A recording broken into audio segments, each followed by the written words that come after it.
cek. Udah siap semuanya? Oke. Oke, sebelumnya ada yang pernah naik mobil bandros tidak? Belum. Kalau yang udah boleh pulang ya. Ya, oke, gini. Di sini ada yang dari luar kota Bandung? Dari mana itu?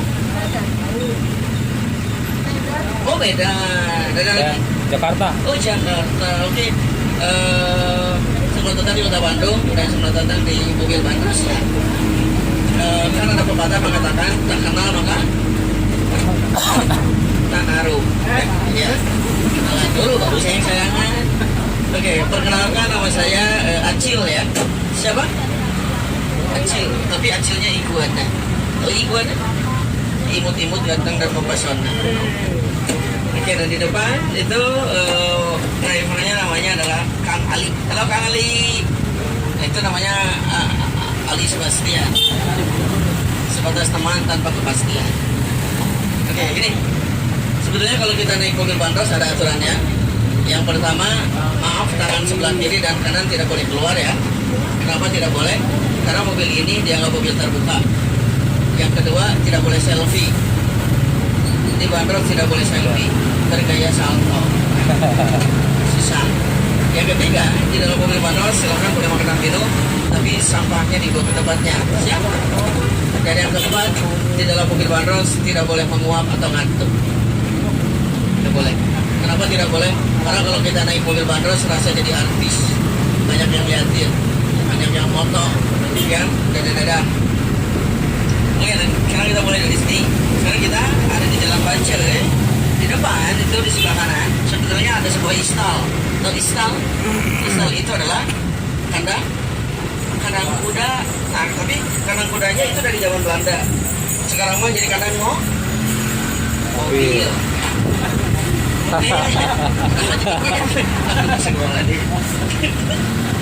Oke, dan sekarang kita masih di Jalan Bancai. Di sebelah kanan, nah gedung-gedung itu dulu adalah penjara, tapi sudah dirobohkan, dipindahkan ke Jalan Karasan.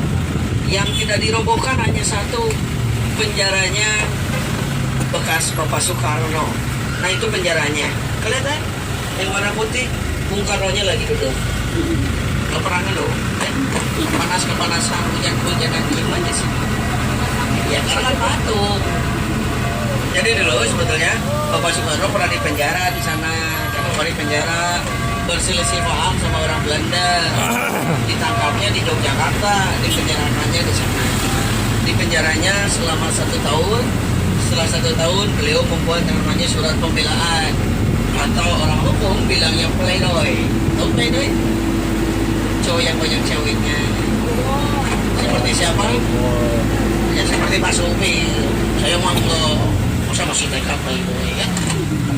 Saya masih TK Pak. Ya, malah TK-nya juga kemarin di DO. Oke, dan di sebelah kanan, nah orang Bandung banyak yang keliru. Katanya itu penjaranya Bung Karno. Padahal bukan, itu adalah tempat pos penjagaannya penjara Bung Karno. Dan di sebelah kanan juga itu ada masjid namanya Al-Infijaj, masjid paling unik di kota Bandung. Kenapa disebut unik? Karena berbentuknya mirip sebuah kelenteng ya. Nah yang kita lewati ini namanya adalah Jalan ABC. ABC itu singkatan, bukan merek kopi. Singkatan Arab, Bumi Putra, dan C-nya Cina. Dan di sebelah kanan itu ada sungai yang cukup terkenal di kota Bandung. Itu namanya adalah Sungai Cikapundung. Kenapa disebut Sungai Cikapundung? Nah, Pundungan. Nah ini Pundung namanya. Pundung. Nah ini Pundung.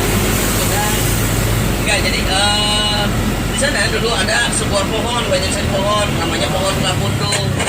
Kalau berbuah, buahnya itu mirip seperti menteng atau duku. Oke, kita belok kiri. Sekarang ada di jalan raya. Ya, namanya Braga. Coba. Nah, inilah jalan Braga. Di sebelah kanan itu ada toko roti dari zaman Belanda. Tuh, itu namanya adalah toko roti Sumur Hidangan. Di rumah zaman Belanda namanya Sofis. Dibangun tahun 1929 ya.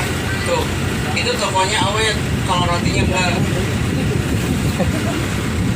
Itu kan ya, kalau rotinya awet bahaya ya. Nah inilah Jalan Braga. Braga itu sebetulnya awal kata dari bahasa Sunda. Balaga, banyak gaya, bergaya nggak gaya. Ya. Dan di sebelah kiri itu ada kafenya Jualarisa. Ada fansnya Jualarisa, itu kafenya. Balaga itu berawal dari kata bahasa Sunda. Balaga, banyak gaya, bergaya. Itu kalau nama aslinya jalan ini adalah Keron. Keron itu artinya adalah delman. Kenapa disebut jalan delman? Karena dulu yang boleh masuk ke jalan ini hanyalah delman. Dilintasi banyak delman, dilintasi banyak delman.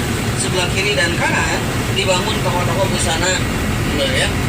Tapi toko busananya itu dulu barang-barangnya diimpor langsung dari negara Prancis, khususnya negara Prancis, khususnya kota Paris ya. Kenapa dari kota Paris? Karena dulu Belanda juga sebetulnya dijajah oleh Prancis. Jadi orang Belanda yang memakai Prancis-Prancisan itu serasa dagang ya. Dan di sebelah kanan itu ada restoran dari dua negara, namanya Maison Pavilion atau sekarang jadi nama Braga Permai. Itu restoran paling awet di kota Bandung. Dari zaman Belanda sampai sekarang masih ada. Bangunannya masih awet, mejanya awet, kursinya awet, semuanya awet. Yang tidak awet adalah karyawannya. Iya, kenapa nggak awet ya? Karena takut jadi tulang. Memang kenapa kalau jadi tulang? Karena kalau udah jadi tulang, nah sama orang Bandung itu sudah dijadikan sebelah. Sebelah kamar? Iya, sebelah tulang. Gimana ya? Iya, coba kalau kepikiran. Oke, dan dulu ke Jalan Braga tidak boleh ada orang pribumi yang masuk ke sini. Itu nggak boleh. Bahkan kata orang Belanda itu saking tidak bolehnya, orang Belanda pernah berkata "Verwijden, Verhanden en Nederlander", gitu ya. Karena siaran langsung jadi tidak bisa diulang. Satu kali aja. Itu Verwijden, Verhanden en Nederlander. Artinya adalah karena itu kalau di bahasa Indonesia kan kasar ya. Di sini ada anak kecil saya nggak bisa. Jadi kalau di bahasa Indonesia kan kasar. Ya gini aja lah, selain orang kulit putih dilarang masuk. Oke, nah sekarang kita ada di Jalan Suniraja dan di depan itu ada jembatan rel kereta api. Namanya adalah Viade atau orang Bandung biasanya bilangnya dengan Viade katanya ya. Dibangun tahun 1919. Ini jalan rel kereta api ya di atas. Dan kereta api yang aslinya itu sebelah kiri, kelihatan nggak? Tuh, itu kereta api asli. Itu bukan monumen, itu memang kereta api asli. Itu kalau di dalam buku Haryoto Punto dikenalnya dengan nama si Gobar, bukan si Thomas ya. Seperti itu. Dan di sebelah kiri itu ada gedung namanya Indonesia Menggugat. Nah dulu tempat Bung Karno membacakan pleidoinya di sana ya. Dan di depan juga kalau kita amati itu ada sebuah bundaran, betul nggak? Tapi di atasnya ada patunya itu dari hewan apa namanya deh? Hewan macannya macan kan? Terbang, ya macan terbang. Kan ada sayapnya, macan. Oke, dan di sebelah kanan juga itu ada taman paling tua di kota Bandung. Namanya adalah Taman Ibu Dewi Sartika. Atau mungkin orang Bandung biasanya bilang dengan balai kota ya. Malah di tengahnya itu ada tulisan Robek, kelihatan ada Love. Itu namanya Taman Gembok Cinta. Itu yang membuatnya adalah Kang Emil sama Ibu Atalia. Kata Kang Emil kalau cintanya mau langgeng tinggal digembok di sana ya. Malah kemarin juga saya nyobain dan sekarang alhamdulillah putus. Oke, dan sebelah kanan juga, nah itu ada gedung, namanya adalah Gedung Papa. Zaman Belanda dijadikan tempat gudang kopi dan teh. Sampai sekarang kopinya masih dijual. Dijualnya di Jalan Bancai dekat dekat penjara itu. Namanya adalah Kopi Aroma, bukan kopi kapal selam. Ya. Tapi sekarang gedung itu dijadikan tempat ruang kerjanya Wali Kota Bandung. Terlihat, Banten.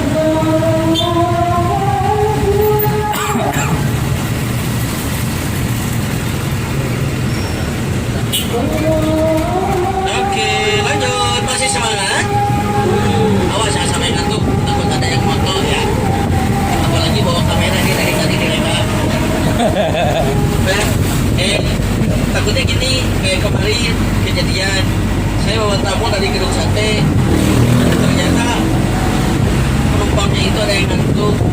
Pas ditanya kenapa bu ngantuk, kata ibu-ibu itu dengan jujurnya menjawab, saking senangnya mau naik bandros katanya ya, semalaman karena baru pertama kali naik bandros, semalaman di hotel nggak bisa tidur, pas naik malah tidur ya. Udah tidur muak ngiler lagi, lewat ke Jalan Braga. Pas di Jalan Braga ada yang foto, si fotonya itu dikirimkan ke WhatsAppnya Kang Emil ya. Terus Kang Emilnya langsung komplain, Cil sini apa pak, kata Kang Emil ya, itu acara naik pantas atau nonton Mama Dede, kok coba nonton. Oke, dan di depan kita belok kanan. Nah itu namanya adalah Jalan LLR Mantan di mana ya. Oke, Marta Dinata, atau orang Bandung biasanya mengenal dengan Jalan Riau katanya. Masih ingat Jalan Riau? Ya, karena ingatnya nomor 11. Nah, ada yang tahu kan? Ya, inilah Jalan LLRE Marta Dinata, LLRE Laksamana Laut Raden Edi Marta Dinata. Oke, kalau kita amati di jalan ini, sebelah kiri dan kanan di trotoarnya itu banyak sekali tahu bulan. Ada tahu bulan? Ada apa? Tahu bulan. Bisa. Nah, itu ya. Itu betonan pada bulan. Oke, itu betonan. Kenapa dipasang yang bulat-bulat itu di trotoar? Ada fungsinya. Buat apa? Biar orang Bandung itu kalau parkir mobil tidak ke trotoar. Itu fungsinya ya. Itu sebetulnya yang bulat itu dibuatnya di daerah Cipatan atau Apung sana, tapi disimpan di sini. Oke, kita belok kiri ke Jalan Insinyur Haji Juanda atau dikenal dengan nama Dago. Iya, Dago ya. Dan di depan juga di sebelah kanan itu ada patung. Nah itu ya, ternyata itu namanya patung PDAM Tirtawani ya. Ada berapa orang? 3, asalnya 4. Mana satu lagi supir bandros. Kenapa bisa? Bajunya sama. Oke, nah inilah Jalan Dago atau Insinyur Haji Juanda. Dago itu sebetulnya ada artinya dago. Dago itu artinya menunggu, gantosan, tungguan, dagoan ya. Karena dulu, kenapa disebut dagoan atau menunggu? Karena dulu jalan ini adalah hutan belantara, tempat menunggunya para orang-orang utara yang mau ke pasar yang ada di kota. Orang utara ya sana, sekarang mau dikenal dengan tea house gitu ya. Mereka nggak berani 1 orang, 3 orang melewati hutan ya. Kenapa nggak berani? Yang namanya juga hutan, pasti banyak sekali hewan buas, terutama macan. Tapi sampai sekarang dago memang selalu dijadikan tempat menunggu sampai detik ini. Sekarang mah jadi nunggu teman begitu ya, nongkrong di Jalan Dago sini. Di rumah banyak sekali hewan buas, macan buas di sini. Sekarang diganti macan buasnya jadi apa? Macan ternak. Macan ternak gabungan sepak bola Indonesia Bandung Utara. Udah sibuk ya. Dan di sebelah kanan baru itu ada gedung yang cukup terkenal di kota Bandung. Namanya adalah gedung sate. Tuh, coba lihat ke atas. Ada berapa biji satenya di atas? Coba itu. Ada? Nah itu bukan sate. Itu adalah penangkal petir. Tapi bentuknya mirip sate. Malah yang ditusuknya itu yang bulat-bulat 6 buah bukan daging sate. Itu melambangkan jambu air. Kenapa jambu air? Menceritakan tentang kesuburan tanah kota Bandung saat dibangunnya gedung sate. Ya. Dan di sebelah kanan ini lanjut usia. Jadi yang boleh masuk itu adalah kakek-kakek sama nenek. Kemarin ada yang masuk kakeknya pas keluar jadi nenek. Yang masuknya nenek keluar jadi mustahil ya. Jadi nenek. Besinya di bawah, kelihatan kan? Nah itu dendosnya yang rambutnya panjang, kelihatan? Yang pakai belangkon seperti saya, namanya Bapak Wiranata Kusuma kedua. Beliau adalah Bupati Bandung zaman dahulu yang memindahkan kota Bandung dari Dayakolot ke sini. Dan ada kendaraan di atas, apa namanya? Kereta. Aduh, betul. Apa Pak? Setum, si Bapak tahu setum, mungkin dulu Soekarno ya. Nah, itu setum pertama kali alat penggilingan aspal pertama kali di kota Bandung. Dan di sebelah kanan juga di depan ada mesin. Ada itu mesin apa? Mesin tik, mesin pencetak koran itu kalau mencetak uang di sana ya di ATM. Tahu ATM? Apa sih nama mesin? Ini ada di sebelah kanan, di depan itu ada Museum Konferensi Asia Afrika. Ada yang pernah masuk tidak? Karena kalau masuk gratis. Ya, sana. Beroperasinya dari jam 8 sampai jam 4 sore. Sekarang tutup. Dari sebelah kanan juga itu ada Gedung Merdeka atau Societe Korea. Nah, tempat terjadinya sidang konferensi Asia Afrika. Dan di sebelah kanan itu ada anak-anak beringka itu namanya ya. Tahu beringka? Beringka itu beringka dia. Grup-grupan. Dan di sebelah kanan juga, nah ini hantu kota Bandung. Tapi ini hantu yang belum jadi. Halo, hantu. Ya, jangan macam mulu, ntar pecah tuh kaca. Halo, tuh. Itu teh hantu atau sibuk? Pokoknya hijau. Itu kayak. Nah, ini apa nih namanya siapa? Si Cepot. Halo. Halo Cepot. Hai. Aduh, sungkem. Astagfirullahaladzim. Itu tas benak gitu. Halo, nah, itu si Cepot dan ini siapa? Halo. Nama saya Acil.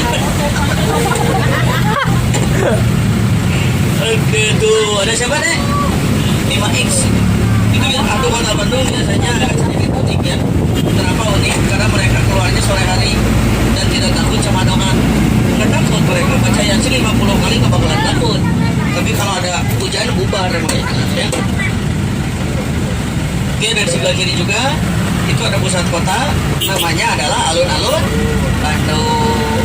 Silakan nanti main di sana ya, karena di tengahnya itu ada rumput, namanya rumput sintetis. Kalau masuk tidak boleh pakai sandal dan sepatu. Dan di depannya itu ada menara. Nah, menara itu menara paling tinggi di kota Bandung. Tingginya mencapai 81 meter ke atas. Ada yang pernah naik? Itu kan kalau naik bayar tiketnya Rp10.000. Oke. Assalamualaikum warahmatullahi wabarakatuh. Awas hati-hati nanti turunnya kaki dulu.